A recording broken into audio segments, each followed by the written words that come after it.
Bonjour. On va parler aujourd'hui de la tension entre l'Iran et Israël. Ça a franchi un nouveau seuil assez inquiétant ces derniers temps, avec des attaques directes. Oui, bonjour, et on a justement sous les yeux une série de documents, des articles, des analyses, qui tentent d'éclairer un peu cette situation qui est, il faut le dire, extrêmement complexe. Exactement. Notre objectif aujourd'hui, c'est d'aller un peu au-delà des gros titres pour extraire ce que ces sources nous apprennent vraiment sur les ressorts de cette escalade. Effectivement. Et la question qui traverse un peu toutes ces lectures, c'est pourquoi maintenant?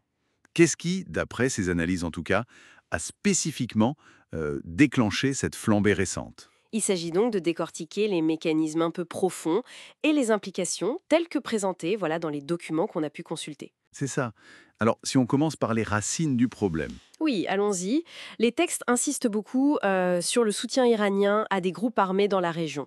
Le Hezbollah est souvent cité comme l'exemple majeur. Tout à fait. Et ce qui est intéressant, c'est comment c'est présenté dans certaines sources. Pas juste une aide, mais vraiment un levier de pression très calculé. Oui, spécifiquement sur la frontière nord d'Israël, c'est ça? Exactement. Et ce n'est pas présenté comme quelque chose de nouveau, hein. Les documents rappellent qu'il y a une longue histoire d'accusations mutuelles, d'opérations clandestines, Ah oui, ce qui crée ce que l'un des analystes appelle un état de guerre de l'ombre qui est quasi permanent. Ce contexte de méfiance historique, il est décrit comme vraiment fondamental pour comprendre la dynamique actuelle. d'accord. Et le rôle des acteurs externes dans tout ça? Les États-Unis, j'imagine. Oui, bien sûr. Leur soutien à Israël est qualifié dans plusieurs textes de pilier stratégique. Ça va au-delà du politique, ça inclut une coopération militaire, technologique assez pointue, d'après les détails fournis. Hmm. Et en face, ou plutôt en parallèle, l'Iran et les sanctions. Alors ça, c'est un point clé aussi. Les sources analysent l'impact des sanctions économiques américaines contre l'Iran. Elles ne font pas que les mentionner, hein. Non, elles vont plus loin. Oui, certains documents détaillent comment des sanctions très spécifiques visent à limiter la capacité de Téhéran à, par exemple, financer ses alliés régionaux ou son programme balistique. D'accord. Et l'analyse suggère que ça contraint l'Iran, bien sûr, mais que ça pourrait aussi, paradoxalement, le pousser à des actions plus affirmées, pour montrer qu'il résiste, quoi. D'accord, je vois. Ce qui nous amène peut-être aux implications plus globales. Le détroit d'Ormuz revient souvent. Ah oui, le détroit d'Ormuz. C'est ce passage maritime critique tout près de l'Iran.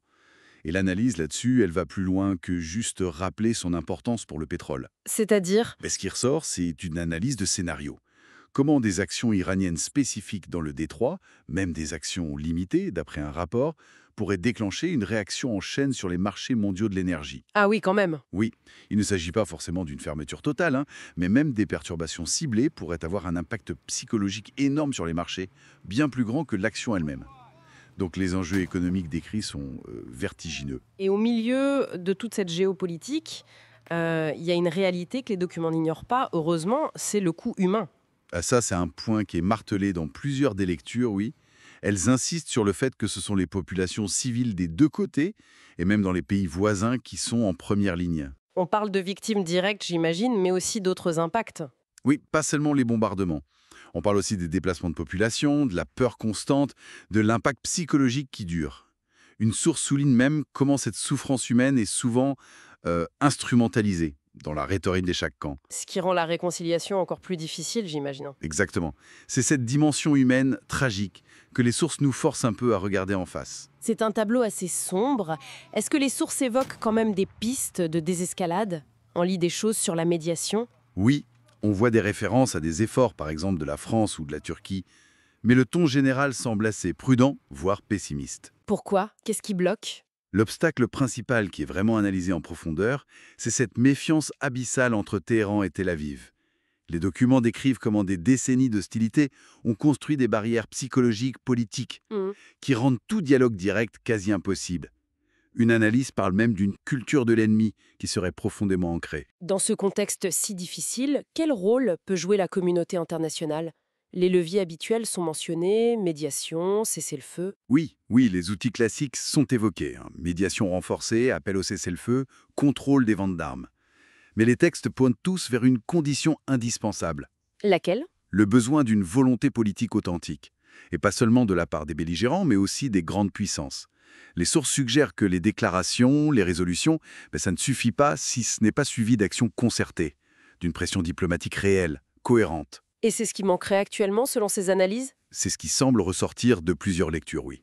Un manque de suivi, de cohérence. Il y a une note intéressante dans certains textes qui concerne un peu la perspective citoyenne, l'importance de s'informer, le rôle du vote, le soutien aux ONG. Oui, c'est une manière de souligner, comme le fait un des auteurs, que même face à des enjeux qui semblent nous dépasser complètement, l'espace citoyen existe.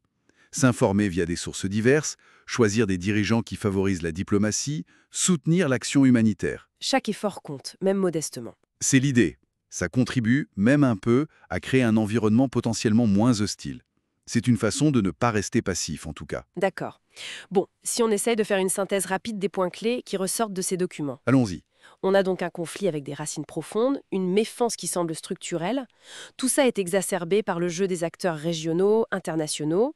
Ensuite, il y a des enjeux économiques mondiaux, notamment l'énergie avec Hormuz. Oui, et le coût humain, terrible, qui est vraiment mis en avant. C'est ça. Et enfin, les efforts de paix existent, mais ils butent sur ce mur de défiance et apparemment sur un manque de volonté politique forte et décisive. C'est une excellente synthèse de ce que les documents mettent en lumière, je trouve. La conclusion implicite, c'est la fragilité extrême de la situation. Mais aussi que la désescalade n'est pas totalement impossible. Mais elle dépendrait de quoi alors? Elle dépendrait, d'après ces analyses, d'un engagement renouvelé, sincère, des parties elles-mêmes, et puis d'une implication internationale plus déterminée, plus unifiée. Alors, pour terminer, une question pour ouvrir la réflexion.